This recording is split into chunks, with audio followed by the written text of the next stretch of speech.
Olá, tudo bem com você? Hoje nós vamos falar sobre o analfabetismo motor.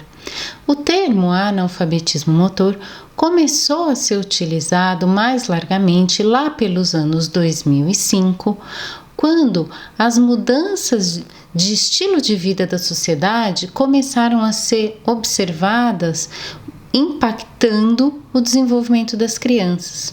Então, os grandes centros urbanos mais perigosos, os apartamentos menores, as famílias menores, isso tudo foi fazendo com que as crianças deixassem de estar nos parques ao ar livre e passaram a estar mais dentro dos locais, dentro dos apartamentos, usando as telas como uma grande fonte de entretenimento.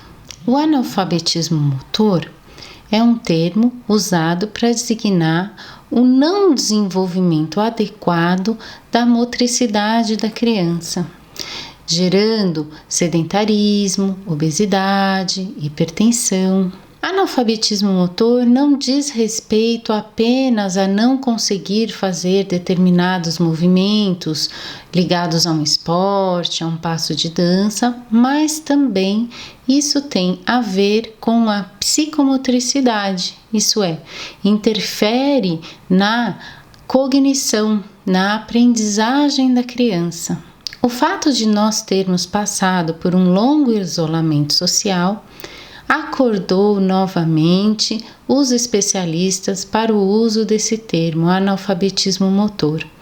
E a gente tem visto isso com bastante frequência nas crianças que deveriam estar no jardim de infância e, pela suspensão das aulas, não puderam estar.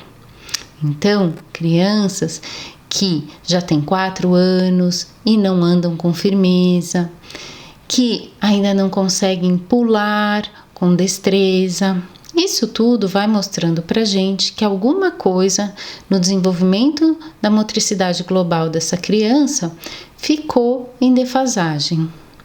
Eu vou contar um pouquinho aqui sobre o desenvolvimento motor, desde o bebezinho até algumas características importantes da criança ter lá na hora de alfabetizar. A primeira aquisição corporal que um bebê tem é fixar o olhar, em geral, na pessoa que cuida dele. E depois de fixar o olhar, esse bebê vai precisar trabalhar bastante e ter muita força para conseguir sustentar a sua cabeça. E aí, o tônus corporal já começa a atuar.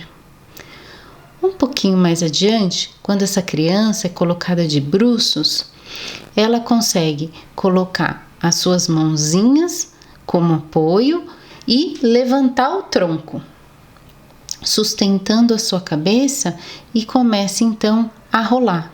O rolar é a primeira forma de locomoção do ser humano. Manda estímulos para regiões primárias do cérebro, que vão ajudar depois no desenvolvimento da audição e do equilíbrio desse bebê. Depois do rolar vem o rastejar, e aí a gente vê a sabedoria que os antigos tinham quando eles diziam que lugar de bebê é no chão. Quando a gente consegue deixar o bebezinho no chão e ele começa a apoiar os seus pés e rastejar, ele encontra uma nova forma de locomoção e também novas formas de estimular o seu cérebro. O rastejar ajuda na discriminação de sons, de vozes. E o melhor rastejar é quando a gente permite que a criança encoste o seu pezinho no chão sem meias ou macacões. E então vem o engatinhar. E a criança passa a se locomover sobre 4 apoios. O campo visual dela muda e ela começa a ter conexões entre o visual e o auditivo. Como professor, a gente consegue perceber que as crianças que não tiveram a oportunidade de rolar, de rastejar, de engatinhar, apresentam algumas dificuldades a mais na hora da alfabetização. Então, todo esse processo que acontece antes mesmo da criança começar a andar influencia lá na frente na sua alfabetização. Com cerca de 12 meses, a criança já balbucia e já deve começar a andar. E depois de conquistar o espaço, ela começa a conquistar também a habilidade de emitir fonemas com significado e falar.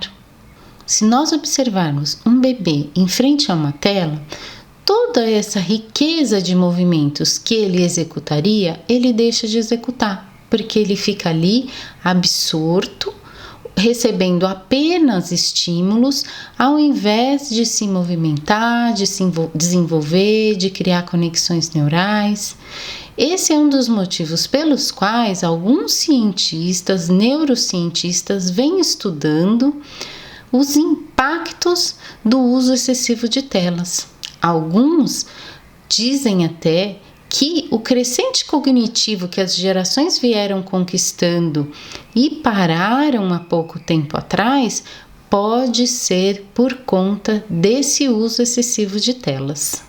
Então, nós paramos aí, no primeiro aninho da criança, na aquisição da verticalidade e do início da fala. Até que essa criança entre na fase de escolarização, uma série de características, uma série de habilidades vão se consolidando no corpinho dela.